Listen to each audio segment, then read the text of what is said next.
Bonjour à toutes et à tous, bienvenue dans cette nouvelle vidéo. Aujourd'hui, je vais parler du rôle de l'auxiliaire de puériculture dans les secteurs sociaux. Donc, je vais vous parler de tout ce que font les auxiliaires de puériculture, que ce soit dans la PMI, dans les centres maternels, dans les pouponnières, dans tous les secteurs en fait un petit peu qui sont réservés au social, dans voilà, des difficultés, des conditions un petit peu difficiles pour les familles, de précarité, de vulnérabilité, etc. Vous pouvez être amené à travailler en PMI, en pouponnière, en centre maternel. C'est des secteurs qui sont extrêmement intéressants. Donc je fais un petit peu le point avec vous sur ce secteur, si c'est un secteur que vous ne connaissez pas et qui vous intéresse.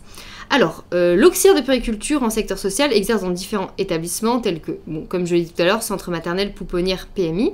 Donc, le rôle de l'auxiliaire de puériculture en secteur social est donc d'accompagner, de prendre soin des enfants en situation de vulnérabilité, de précarité ou de difficulté sociale. Elle intervient auprès des familles en difficulté ou des mères isolées pour les soutenir dans leur rôle de parents et favoriser le bien-être des enfants.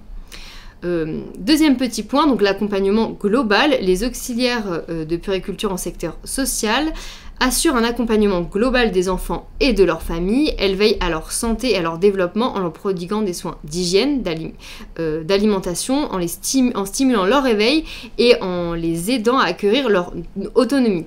On forme entre guillemets également les parents qui n'ont pas eu l'occasion et le temps justement d'apprendre certains gestes.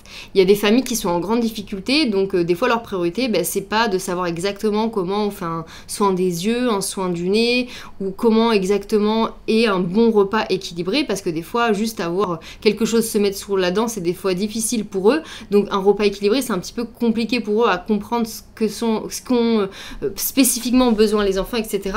Donc là vous allez être avec un public où il faut vraiment former à la base sur certaines connaissances qu'ils n'ont pas, parce que leur mode de vie ne leur a pas permis justement de prendre le temps ou d'avoir l'occasion d'avoir ces informations. C'est des personnes qui vont plus à l'essentiel parce qu'elles sont en précarité, donc on va essayer de leur transmettre ce qui est bon pour leur enfant.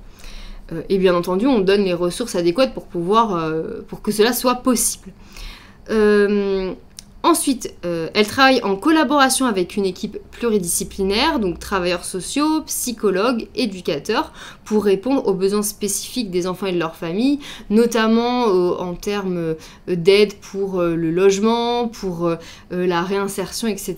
Par exemple, si vous travaillez dans un centre maternel où sont accueillis, donc c'est les femmes seules avec leurs enfants de 0 jusqu'aux 18 mois de l'enfant, vous allez donc vous accueillir les enfants la journée dans une crèche qui est liée au centre maternel, et les mamans la journée, leur objectif en fait c'est d'acquérir une autonomie pour qu'aux 18 mois de l'enfant elles puissent sortir de cet établissement avec leur enfant, qu'elles aient un logement, un travail et des ressources pour pouvoir s'occuper de leur enfant. Ensuite, l'auxiliaire de puériculture en secteur social observe attentivement les enfants dont elle a en charge afin de détecter d'éventuels signes de malaise, négligence, maltraitance. Elle tient à jour des observations régulières, participe aux réunions d'équipe et collabore avec des autres professionnels pour élaborer des projets d'accompagnement personnalisés. Dans des milieux de grande précarité et vulnérabilité, vous allez voir des choses qui sont très difficiles, notamment par exemple en pouponnière, des enfants placés, des enfants qui ont été battus, maltraités, etc. Donc c'est des secteurs où il faut être très très très attentive, notamment quand l'enfant rentre chez lui, par exemple le week-end, ou alors sur le développement de l'enfant, etc. Lorsque vous l'avez à plein temps, il faut vraiment être particulièrement attentif parce que c'est des enfants qui souffrent ou qui ont souffert. Donc là il y a vraiment un accompagnement qui est encore plus délicat qu'avec des enfants qui vont bien. Ensuite, le travail avec les familles. Donc là, il y a vraiment aussi un travail main dans la main avec les familles pour que tout le monde puisse évoluer dans des bonnes conditions. Donc l'AP en secteur social travaille en étroite collaboration avec les familles et les enfants accompagnés. Elle les soutient donc dans leur rôle de parents, les écoute, les informe et les oriente vers les services et les ressources disponibles pour les aider. Elle les accompagne également dans les démarches administratives et aident à renforcer leurs compétences parentales. Donc pareil, si c'est des parents qui sont en grande difficulté, qui ne savent pas à qui s'adresser pour telle ou telle chose, vous devez également, vous ou des autres membres de l'équipe, comme des assistantes sociales, etc., on travaille vraiment avec, c'est vraiment un groupe et un partenariat avec beaucoup de professionnels pour pouvoir sortir une famille de la précarité. Il n'y a pas besoin juste de l'auxiliaire, ni juste de l'assistante sociale, ni juste de la psychologue. Il faut vraiment que tout ce petit monde travaille en collaboration pour sortir des familles de difficultés. Ensuite, perspective d'évolution. Non, ça je vais pas en parler dans cette vidéo-là. Au niveau des conditions de travail, donc l'auxiliaire de puériculture en secteur social ça peut être émotionnellement très exigeant, car vous êtes confronté donc à des situations vraiment très difficiles, voire parfois violentes. Les horaires peuvent être également variables, donc le week-end, les jours fériés, etc. Et il faut une grande capacité d'adaptation et une sensibilité particulière aux besoins des enfants et des familles en difficulté. Donc il faut voilà, avoir un peu une âme, ça c'est un peu personnel, c'est un peu une âme voilà, où on aime être dans le don de soi, on a besoin d'aider les autres, où on sent que de nature, en fait, de toujours, on le sait un peu quand on a cette personnalité à vouloir aider les autres. Moi je sais très bien que même quand j'étais petite, on me disait toujours que j'étais bon, c'était un peu péjoratif comme on me disait ça, on me disait mais toi t'es toujours l'avocat des pauvres, que je me souviens qu'on me disait ça quand j'étais au collège parce que j'étais tout le temps en train de défendre les gens qui se faisaient embêter, etc. Et moi on me disait mais toi t'es toujours l'avocat des pauvres, mais je trouvais ça horrible comme critère, enfin comme je trouvais ça pas joli comme définition. C'est juste que je ne supportais pas l'injustice, je ne supportais pas les gens qui soient isolés, je ne supportais pas que des minorités soient attaquées, etc. Donc en fait j'étais tout le temps en train de défendre ceux qui avaient des difficultés,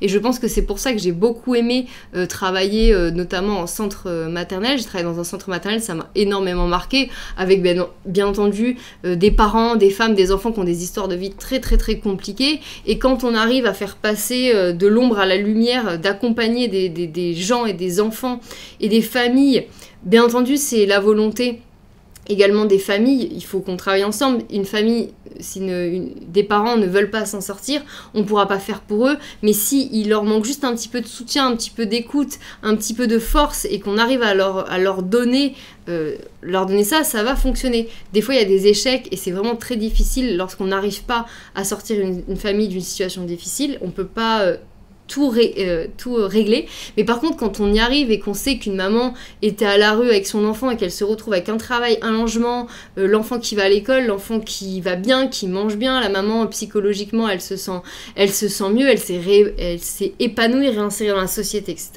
Ça c'est, je veux dire, une satisfaction énorme et un soulagement pour soi-même et dans son cœur, c'est un sentiment exceptionnel. On se sent vraiment utile d'être venu sur Terre lorsque on peut participer à des choses comme ça. Et des fois, il y a également des échecs où c'est pas possible, ou des fois des familles, ça ne fonctionne pas du premier coup, mais il faut persévérer, etc.